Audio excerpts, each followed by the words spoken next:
association 40 वर्सां जाली त्या पोर्टान आहा आमी एमपीटीच्या सांगातात कितें आमी स्टेप केला तो एमपीटी कॉन्फिडन्सानूच घेवन आमी केला सो आमी कितें मागता एमपीटी चेअरमॅना कडेन आनी गव्हर्मेंट ऑफ गोवा कडेन कितें तो नेवो एक केल्लो प्रोजेक्ट जितून आमकां कितें कॉन्ट्रिब्युशन करूंक मेवता आतां सगळे जाणां मायनींग क्लोजर जावन आमकां लॉन्चींग खूब त्रास जाले आमच्यो लांच्यो इवन मेंटेन करपाक आमकां डिफिकल्टी जाली मायनींग पॅकेजूय आमकां कांय येवंक ना सो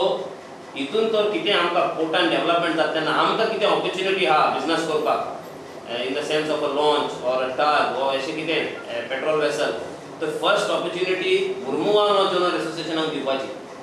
सो तेका लागून हांव मागता एमपीटी चेअरमॅना कडेन आमच्या चीफ मिनिस्टरा कडेन आनी आमच्या लोकल एमएलए कडेन की आमकांय कॉन्फिडन्सान घेवन आमचोय कितें बेनिफीट जावचो म्हणून हें तेमी चिंतून कितें फुडो स्टेप घेवचो सो जेन्ना न्ही फिशींग जेट्टी बांदताले जेन्ना वास्को फिशींग जेट्टी बांदताले तेन्ना तितून आमी प्रपोजल गायलो की तेच्या सायडीक on the other said not interfering with the fisherman on the other said आमकां एक पॅसेंजर जेट्टी दिवची म्हणून तेन्ना बाब कालो साल्मेदान एमपीटी चेअरमॅनाक हें प्रपोजल फुडें घालून आमकां थिंगा आमच्यो 40 लॉन्च एंकर करपाक आमकां एक धाकटी पॅसेंजर जेट्टी दिता म्हणून एक एमपीटी चेअरमॅनान प्लॅन काडून थारायिल्लें सो आमी तेका लागून मागता की जाता तितले बेगीन एक एमओयू इंक जावचो म्हणून हेजेर कित्याक एमओयू जाता तेन्ना सगळ्याकूय बऱ्याक पडटलें मुर्मुगांव जनरल एसोसिएशनाक गव्हर्मेंट ऑफ गोवाक आनी एमपीटीकूय बऱ्याक पडटलें आनी फाल्यां हितून सगळ्यांचो फायदो जाता